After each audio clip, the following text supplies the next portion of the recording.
Did you know that anal sex was practiced as far back as ancient Greece and was even depicted on their pottery? This form of intimacy, though often shrouded in modern taboos, has roots that stretch deep into the annals of history, particularly within the civilizations of ancient Greece and Rome.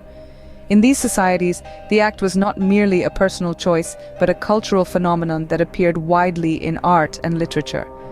Ancient Greek pottery, for example, showcases scenes that suggest that anal sex was part of their social fabric, depicted with a frankness that speaks to its normalized status in certain relationships.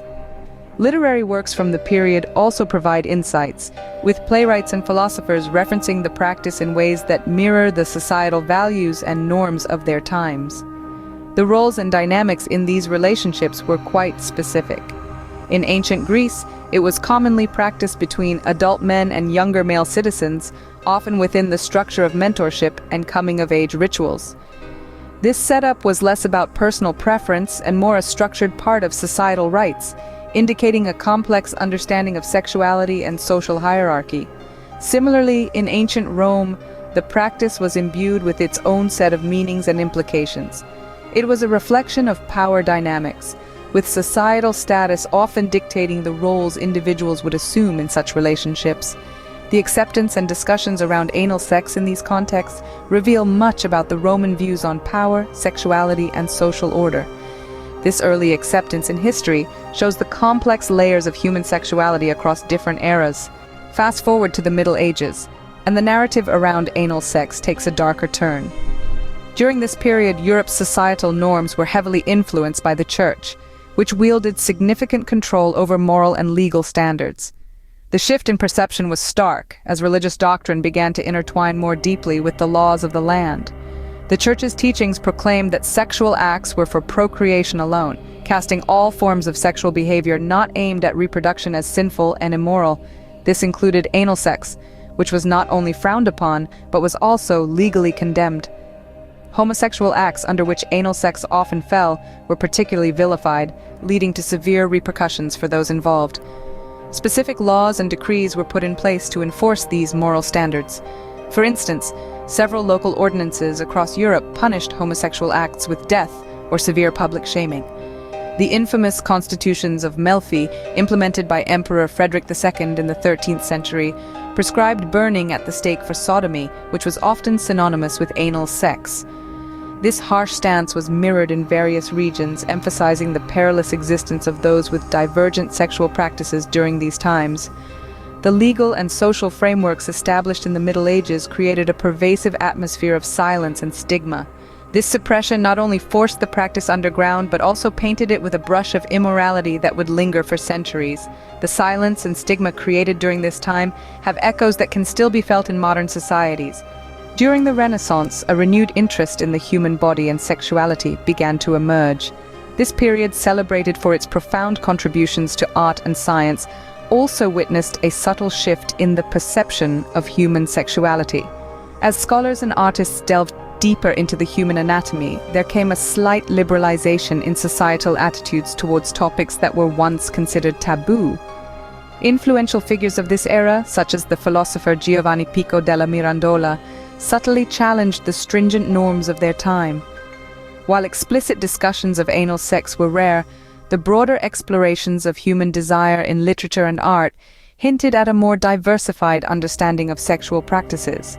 For instance, the frank depictions of the nude human form in Renaissance art suggested a celebration of the body that extended beyond the purely procreative views held by the Church. Yet, this period was not without its conflicts. The burgeoning scientific inquiry often found itself at odds with established religious doctrines.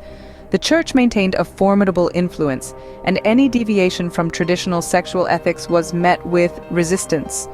Thus, while the seeds of sexual revolution were perhaps sown during the Renaissance, they would not come to full fruition until much later. The Renaissance set the stage for future debates on sexual freedoms and moral boundaries.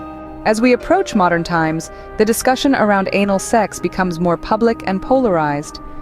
The 20th century marked a significant era where traditional norms and stigmas about anal sex began to be openly challenged. The sexual revolution of the 1960s and 1970s, characterized by a push towards sexual freedom and experimentation, saw a dramatic shift in attitudes. Advocates for sexual liberty embraced the idea that personal sexual choices were part of human rights, challenging centuries of taboos and restrictions. Legal battles also played a crucial role in this transformation. Landmark cases gradually dismantled legal barriers against private sexual acts between consenting adults. Public figures, from academics like Alfred Kinsey to activists in the LGBTQ+ community, stepped into the limelight to advocate for the decriminalization and destigmatization of all sexual activities, including anal sex. Their efforts were pivotal in changing public perceptions and influencing policy. However, the onset of the HIV/AIDS epidemic in the late 20th century cast a long shadow over these advances. Initially, the epidemic led to heightened stigmatization of anal sex, particularly among homosexual men who were disproportionately affected. Media portrayal often reinforced negative stereotypes, which led to fear and discrimination. Nevertheless, this period also sparked an unprecedented wave of activism aimed at combating the HIV/AIDS crisis and improving sexual health education. This activism played a dual role in furthering the understanding of safe sexual practices and dismantling myths surrounding anal sex. Despite controversies, the late 20th and early 21st centuries have seen a notable shift towards acceptance and understanding. Let's delve into a case study that illustrates the dichotomy in cultural attitudes towards anal sex. In many Western societies, the dialogue around anal sex has evolved significantly. From the bustling streets of New York to the cozy cafes of Paris, what was once considered taboo is increasingly discussed openly. This shift is largely attributed to a greater emphasis on sexual health education and the advocacy for LGBTQ+ rights. In these regions, the narrative is often framed around personal freedom and the exploration of one's sexuality without guilt or shame. Contrast this with the perspectives found in various parts of Asia and Africa, where cultural conservatism often holds a firm grip on sexual discourse.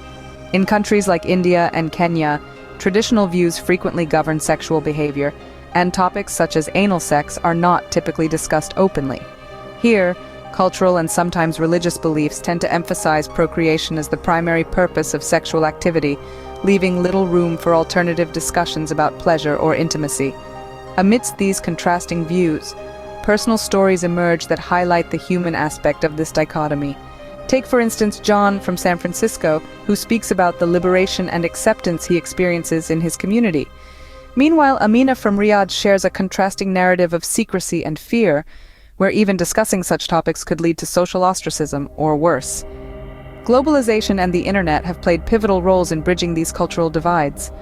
Online platforms have become arenas where people from restrictive societies can explore and discuss their sexuality anonymously. They offer a glimpse into different worlds, challenging local norms and sometimes providing the impetus for change. However, they also raise questions about cultural imperialism and the ethical implications of imposing one set of values over another. This case study highlights that the journey towards understanding and acceptance of anal sex is as diverse as humanity itself. Curious to learn more about the history and cultural perspectives of anal sex? The journey through time reveals that this topic is as diverse as it is complex. For those eager to dive deeper, a wealth of resources awaits. Begin by exploring academic texts and historical archives. These sources are invaluable for understanding the broader social and cultural contexts. Consider visiting digital archives and libraries, where ancient texts and artifacts can provide first-hand insights into how different civilizations viewed and managed sexual practices. For a more structured approach, there are several books and scholarly articles that offer detailed explorations. Titles such as Sexuality in World History and articles from journals like the Journal of Sexual History provide nuanced perspectives and scholarly analysis. These writings delve into the intricacies of sexual norms across various eras and regions, offering clarity and scholarly commentary that can enhance your understanding. The history of anal sex is not just a tale of practices, but a reflection of evolving human beliefs and freedoms.